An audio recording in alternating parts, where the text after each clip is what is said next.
تو یہ میرے نبی پاک علیہ السلام کی خصوصی شان تھی دوستو کہ اللہ رب تبارک و تعالیٰ نے 23 سالہ بعثت کے مبارک اور مقدس دور میں ادوار میں قرآن مجید کو نازل فرمایا۔ قرآن پاک کو جب نازل کیا گیا تو ایسے پیریڈ میں نازل کیا گیا۔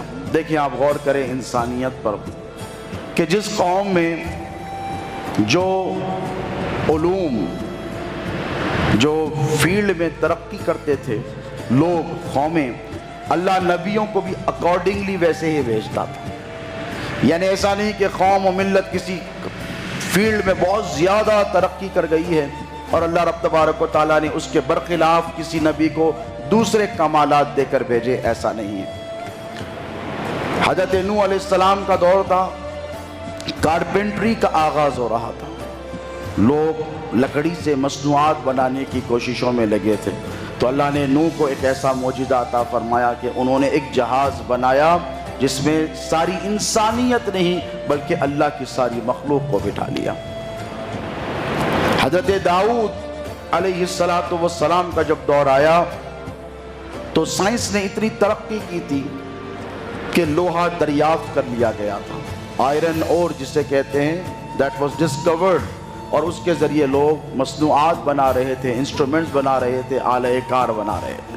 تو اللہ رب تبارک و تعالیٰ نے حضرت داؤد علیہ السلام کو ان کی قوم کے مطابق ایک معجزہ عطا فرمایا، اور یہ معجزہ یہ تھا کہ وہ پہاڑوں پر ہاتھ پھیر دیتے تو لوہا برآمد ہو جاتا، اور لوہے کو اگر ہاتھ میں پکڑ لیتے تو وہ موم کی طرح ہو جاتا، اور اسے جیسے چاہے اس کا رخ دے دیتے، اسے جیسے چاہے شیپ دیتے۔ لوگوں نے دیکھا کہ نہیں بھئی یہ تو عاجز کر دینے والی بات ہے، یہ انسان نہیں کر سکتا۔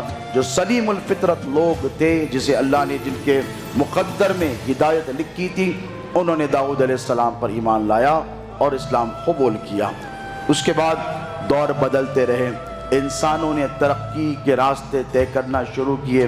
حضرت موسیٰ علیہ السلام کا جب دور آیا تو جادو جسے میجک کہتے ہیں عروج پڑتا، ایسا جادو کہ دنیا نے کبھی سوچا بھی نہیں تھا۔ قرآن میں اللہ نے ان کے جادوگروں کا ذکر کیا سامری کے نام سے، تو جادوگروں کا جو سرغنہ تھا، ایسا جادو کرتے کہ لوگوں کی آنکھوں کے سامنے پریشان ہو جاتے، دنگ ہو جاتے کہ ایسا کیا ہو سکتا ہے، یہ پاسبلٹی ہے۔ تو اللہ رب تبارک و تعالیٰ نے حضرت موسیٰ علیہ السلام کو وہ معجزہ عطا فرمایا کہ ید بیضا عطا فرمایا، لکڑی پھینک دی تو اژدہا بن گیا۔ قرآن کہہ رہا ہے، یہ کوئی کسی کتاب کا نصاب نہیں، یہ قرآن مجید کے الفاظ ہیں۔ لکڑی پھینک دی موسیٰ نے، اژدہا بن گیا، سارے جادوگروں کے سانپوں کو اس نے نگل لیا، سارے جادوگر سجدے میں گر گئے۔ کہا کہ یہ انسان کے بس کی بات نہیں ہے۔ حضرت عیسیٰ علیہ السلام کا دور آیا دوستوں۔ عیسیٰ علیہ السلام کے دور میں میڈیکل سائنس نے بہت زیادہ ترقی کی۔ آپریشن، سرجری جسے آپ آج سمجھتے ہیں، ہزاروں سال پہلے وہ پرفارم کی جانے لگی۔ تو حضرت عیسیٰ جب آئے تو لوگوں کو بڑا غرور تھا ان کی سائنٹیفک ڈسکوریز پر۔ وہ کہتے تھے کہ ہم سائنس میں اتنی ترقی کی ہے، میڈیکل سائنس میں، ہم جسے چاہے جیسے چاہے مریض کو اچھا کر سکتے ہیں۔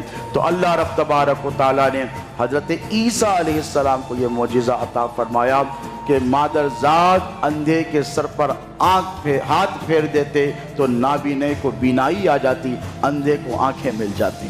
یہ قرآن کہہ رہا ہے۔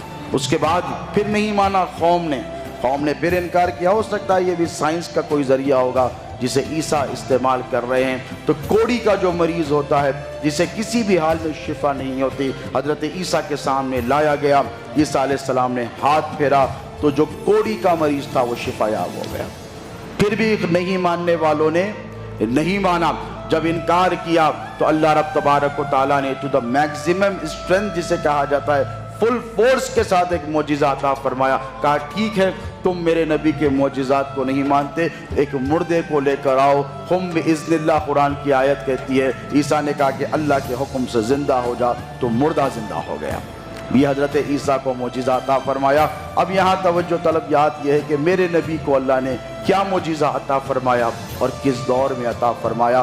جس دور میں میرے اور آپ کے نبی مکے کی وادی میں تشریف لائے، آقا علیہ السلام تو اس زمانے میں زبان پر، لٹریچر پر بہت زیادہ غرور اور تکبر تھا لوگوں۔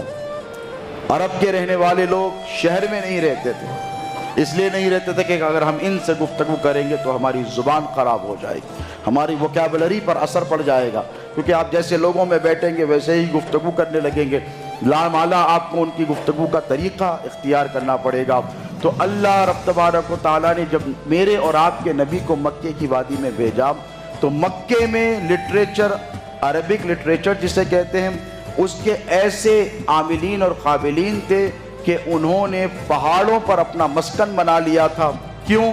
اس لیے بنا لیا تھا کہ وہ کہتے تھے کہ ہم زمین پر رہیں گے تو ان سے گفتگو کرنی پڑے گی۔ اب آپ سوچیں، ایسے دور میں اول تو اللہ نے میرے نبی کے لیے کسی استاد کا انتخاب آپ نے سنا نہیں کیا۔ الرحمن علم القرآن کے مصداق اللہ نے خود اپنے نبی کو پڑھایا۔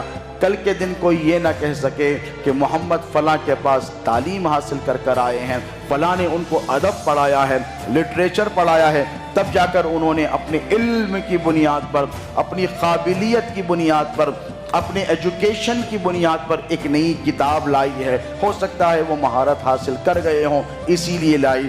جب قرآن نازل ہوا تو وہ اہل علم جو پہاڑوں کی چوٹیوں پر رہتے تھے، جب ان کو پتہ چلا کہ ایسا کلام نازل ہوا ہے جس کا کوئی جواب نہیں، جس کا کوئی ثانی نہیں، جس کا کوئی بدل نہیں، تو پریشان ہو کر پہاڑوں کی چوٹیوں سے اتر کر آئے اور کہا کہ بتاؤ کیا نازل ہوا ہے۔ تو وہ آیتیں، صرف چھوٹی سی سورت جو بچے کو یاد ہوتی ہے، اِنَّا أَعْطَيْنَاكَ الْكَوْثَرَ فَصَلِّ لِرَبِّكَ وَانْحَرْ إِنَّ شَانِئَكَ هُوَ الْأَبْتَرُ، میرے نبی نے کعبے کی دیوار پر لگا دیا۔ لوگوں نے کہا کہ یہ قرآن محمد کا گڑھا ہوا کلام ہے، نعوذ باللہ من ذالک۔ تو میرے نبی نے کہا کہ اگر تم چاہو تو اس کے بدلے میں اس کے جیسی ایک آیت لے کر آؤ۔ اللہ نے قرآن میں فرمایا فَآتُوا بِسُورَةٍ مِّن مِّثْلِهِ، اے میرے محبوب ان سے کہہ دو، یہ بڑی بڑی ڈھینگیں مارتے ہیں، بڑی بڑی باتیں کرتے ہیں، ان سے کہو کہ ایک سورت ہی صحیح اس کے مقابلے میں لے کر آئیں۔ پہلے 10 کہی، 10 سورتیں، پھر اس میں تخفیف کی، کہا 10 نہیں لا سکتے، ایک لے کر آؤ۔ آج 1400 سال کا عرصہ گزر گیا ہے دوستو، ایک آیت کا جواب ساری انسانیت مل کر لے کر نہیں آ سکی، عاجز ہو گئے، پریشان ہو گئے۔ تو یہ قرآن کریم کا معجزہ تھا جو اللہ رب تبارک و تعالی نے ہمارے اور آپ کے نبی پاک علیہ السلام کو عطا فرمایا۔